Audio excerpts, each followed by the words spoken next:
Hallelujah. Breaking news in the garage area. NASCAR has settled with Michael Jordan and Front Row Motorsports.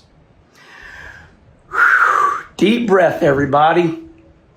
Well, let's talk about it. Let's break it down for just a little bit. Once again, breaking news in the garage area. NASCAR has settled with Michael Jordan and Front Row Motorsports. I don't know what it looks like.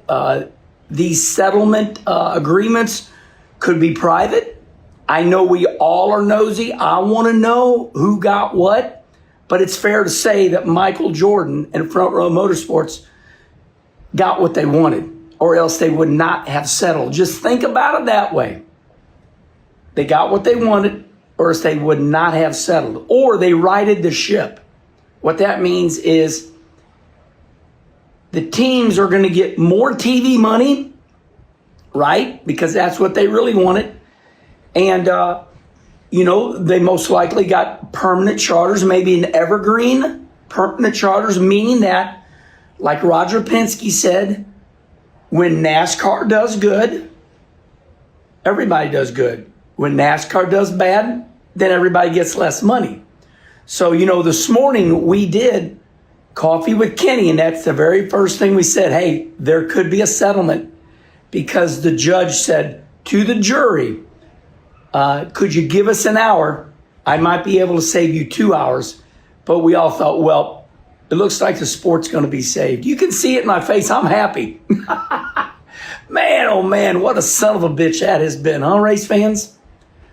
Okay, so let's just talk a little bit more about what I think they got.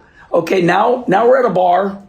Now we're at the local gas station, and everybody's going to come up to me, and they're going to say, Herman, what do you think Michael Jordan and Front Row, what do you think they got? Well, I think I just kind of said most of it. I think we're going to right the ship. I think NASCAR is going to, they were at a low percentage of sharing revenue. Okay, so I think the teams are going to get more money. I think they're going to get permanent charters. And the permanent charters, what do you mean permanent charters? Well, Jim France was worried that if I gave you all permanent charters, what happens if I can't give you the money that I promised you 7 years ago? Well, they said, no, it don't work. We understand it don't work that way. If your TV contract is less, then the teams will get less. Evergreen, ebb and flow, right? So, man, oh man, how about that something? Now, okay, let's go this way. Why did they settle? Well, I think it's right in front of us. Did you see the letters? And I also think fan sentiment. There was life is kind of funny, right? It's like, let's compare it to family, okay? Now listen, I love my family. This is not about me, but I know a lot of people that don't like their family members, right? It's like, listen, I'll talk bad about my family members, but don't you talk bad about my family members. And I see a lot of fans like that. I see a lot of fans that are like, I don't like NASCAR. But when we start talking bad about NASCAR, they don't like that. I've seen some of those people out there. Well, here's my take on that. Let's use from 0 to 100%. It was like 95% of the fans could clearly see that NASCAR was not being fair.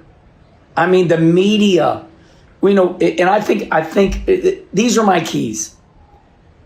When Jim France and Steve Phelps kept saying, I don't know, I don't remember.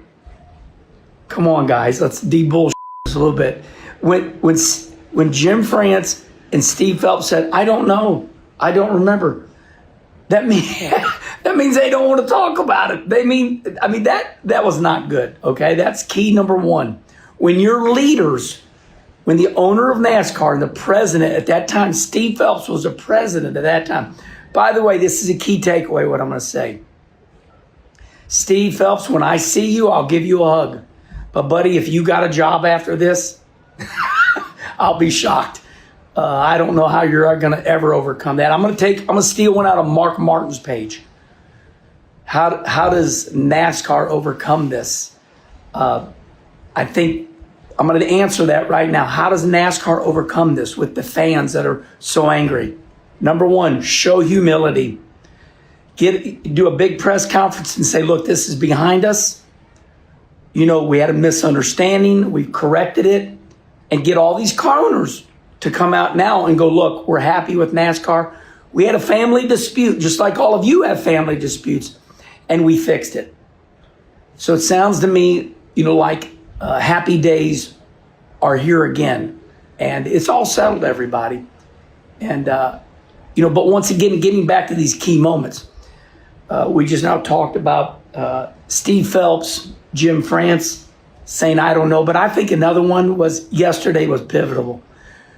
When you see the letters from Jim France's, probably his dear friend Roger Penske and Rick Hendrick, when you see Roger Penske and Rick Hendrick, now remember, like I said in Coffee with Kenny, Rick Hendrick and Jim France are buddies. Rick Hendrick created the Garage 56 project for Jim France. And when you seen that letter that Rick Hendrick wrote to Jim France, I think Jim Jim had to take that one in the gut. And he's like, and then when Roger writes the letter, now that's not all. When Johnny Morris, now the sponsors, that's a different deal right there. I think Jim took a couple kicks in the gut that almost had nothing to do with money, had to do with, come on, what's right, man? You're showing up here and this is not good. And in the end, fan sentiment, right? Jim had to get some advice that, look, you've pissed everybody off. There's a chance that nobody will even show up because they hate you so bad. Take your loss and move on. Listen, let me throw the dagger in my back just to show you. I've been fired before. Okay, so Furniture Row, they fired me, said I couldn't drive. Well, guess what happened? Not 6 months later, they hired me back and they said, Kenny, we were wrong. We want to right the ship by hiring you back. We want to enter a second car in the Daytona 500. And there I was running fourth and fifth. I was up to third in the twin 125 at that time. And I run sixth. And we made up and we went on. They were wrong. And you got to admit it. So there I just threw the dagger in my back and I told you a story equated to this one. All right, respond right here, everybody. The lawsuit is over. What does NASCAR need to do to make you happy? I think all they need to do is show humility and move forward. What a great day, everybody. What a great day. We're headed to Daytona. Wahoo! Hi, everybody. The Rickster here reporting on the Kenny Wallace Show. Well, our long national nightmare is over. The settlement has been made. NASCAR and the race teams came together a few hours ago and made a settlement. And, it's made so many people happy. I mean, what do we know about it so far? We know that, number one, the teams are getting evergreen charters, okay? Number two, we know that Front Row and 23X are going to get back, or they'll have their original charters that they had. So they'll be operating racing this year, next year with their charters. So that's all good. What do we know past that? Really nothing. I mean, we won't know anything until they release more details, or however many details they want to release. But, it's a Merry Christmas. Oh, look here, Merry Christmas. One of the first thoughts I had when I heard it settled, the guys in the trenches. And let me tell you what I mean by that. For the last few weeks, I've been talking to quite a few people in the garage, right, or in the NASCAR community, and a lot of those guys are the guys in the trenches. By that, I mean the guys that work in the back, the guys that work on these cars, the guys that work in the shops, not hierarchy, not executives, not the leaders or owners, which we have had a few of those conversations. But the thing that intrigued me when I was talking to these guys, for the most part, they all seemed like they told me they were torn. They had allegiance to NASCAR, they had allegiance to the teams, and they just didn't really, understand, what side they should really be pulling hard for, because they didn't know, like most people didn't, even the fans. We didn't really know. But here's the one thing that bothered me about the whole thing. each one of those guys to a fault told me that they were all nervous about their positions. What's that mean? That means they're afraid they're going to lose their job. They're afraid this thing's going to tank, they're going to lose their jobs, or it'll be restructured as such where they won't have many employees. They didn't know, but they all had this nagging feeling. And the other thing, they'd all been told either by a couple of the guys with their owners, told them as a group, don't worry, this is all going to be okay. Y'all all got good jobs. Some of the others were told by higher management, don't worry. Your jobs are safe. Everything's going to be in place. But as a racer, with the racer mentality, that, you're 8 hours away sleeping and waking up saying, guess what? I don't have a job today. That had been the case with a lot of the racing industry, but, it's pretty stabilized now. But anyhow, those guys there was some concern, genuine concern that, we might not have a job. So, that makes for a very, very, very Merry Christmas for those guys, for all you guys, and you know who you are, Merry Christmas, man. Your jobs are safe, right? So this really leads us to, okay, where do we go now? What do we do? Well, as I spoke a couple weeks ago to you guys, or a week ago, I see a way for NASCAR to really do okay with this. And, number one, you're not going to have this bickering and fighting amongst the teams in NASCAR. These guys are going to all be on the same page now going forward. They're all going to be together in unison to support the sport and to grow the sport, and all that's going to be great. But, we talked about, the bad things could happen with this trial before it happened. We talked about it last week, and the things that come out of it, it's not going to be good. And it's just, we've received a lot of bad press, a lot of things going on, a lot of things being said. And I even talked about, if it goes to appeal, right? I don't know if our sport would have stood that because of the pressures from the people that financially back this sport and, the sponsors and all that. And a good case in point, yesterday, Johnny Morris put out a scathing statement. Johnny Morris, for those you don't know, he owns Bass Pro Shop. Good guy, right? Started with nothing, built this multi-billion-dollar company, and has been one of the biggest supporters of NASCAR, financial-wise, with sponsoring race teams and different races and a lot of things for a long time.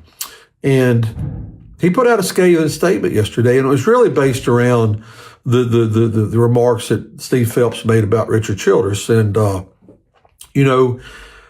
that's just one small example of what, of one sponsor that's really taking a negative view of what all's going on here. And I mean, you don't want to alienate any of your sponsors, especially somebody like Johnny Morris, who is so good for our sport. And that's just one small example of what could have happened, what could have went on. Now, I talked about, going forward. I mean, let's back up a little bit. And back to the trial thing. We had Rick Hendrick, we had Roger Penske, we had Heather Gibbs.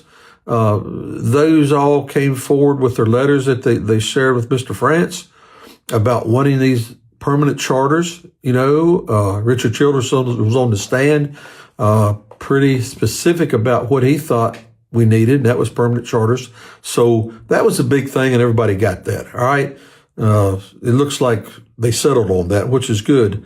But, moving forward, what are we going to do? What are we going to do? We've taken a hit. NASCAR's taken a hit.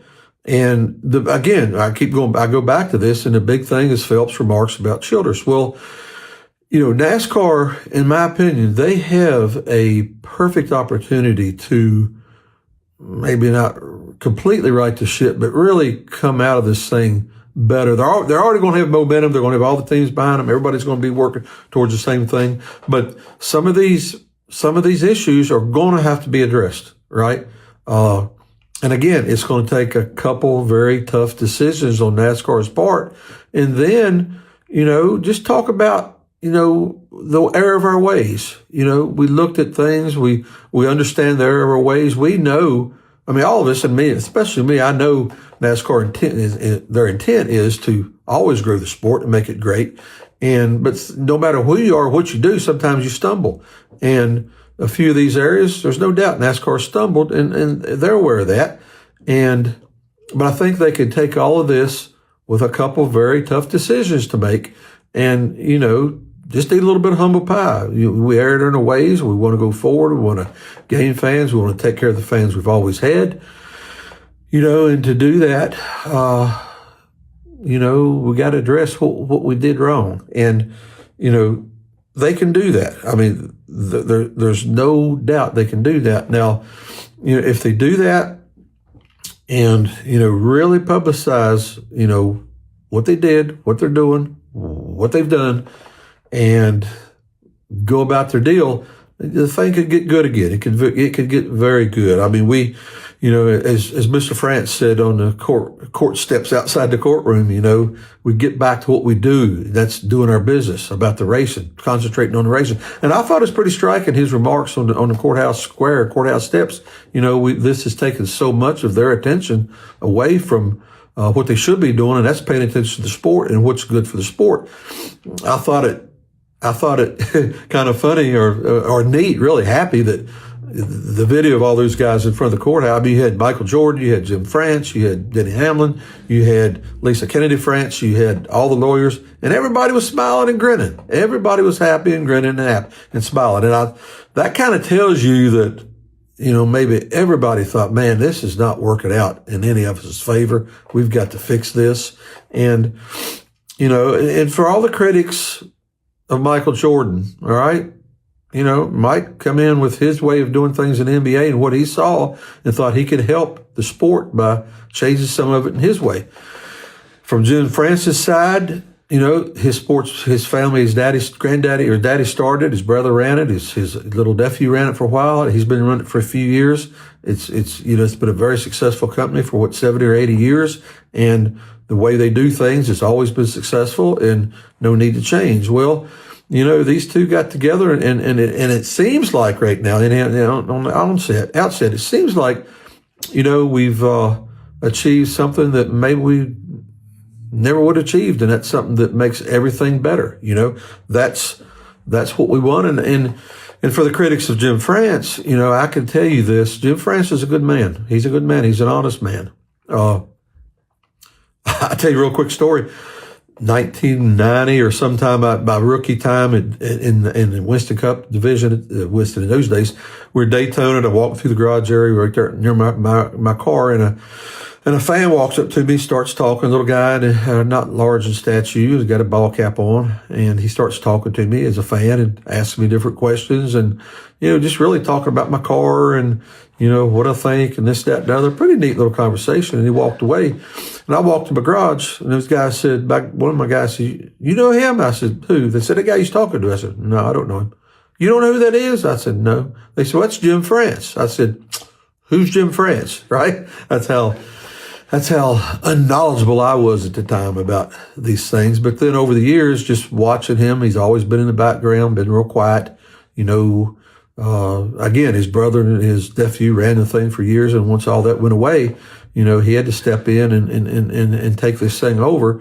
And it's just he's been so steadfast through this thing about not giving charters, right, or not giving permanent charters, and he explained these reasons on trial why he was that way, and then for him to go ahead today and give the charters permanent to these guys and all work the thing out. He understands. He's got a big picture. He understands this thing. So anyhow, a lot more on this thing to digest and to move forward with. But I just wanted to give you my initial quick thoughts. And we'll be, Kenny's out on the ocean somewhere on a boat. I'm not sure where he's at, but I'm sure he gets him a little signal. You'll be hearing from him on this real shortly. So anyhow, we'll talk to you a little later, guys. Bye-bye. Well, we have been on a journey, and that journey has reached its end point. The 2311 and Front Row Motorsports versus NASCAR trial has been positively settled. Those were the words of Jeffrey Kessler as he returned to the court after knocking this out, and this is done. We just got done talking to all parties involved, the France family, Denny, Kessler, Yates, the whole committee on both sides, and obviously a lot of details still to come, but permanent charters are a part of this forever. was the exact word used. So this is their franchises. This is now a franchise model. Details to be decided, of course, or determined or revealed. But it's a permanent structure. 2311 and Front Row have their charters back. The one that the injunction took away from them. The France family continues to run the sport as they largely see fit within this structure. That was important. Denny Hamlin said that this is a marriage, and in marriages you have checks and balances. And so basically, the finances are going to be stronger for the teams. Permanent charters, which grow evergreen value. The France family still run the sport. The family sport that it's always been. So like all of you guys, I'm very curious to see, what the terms, end up being.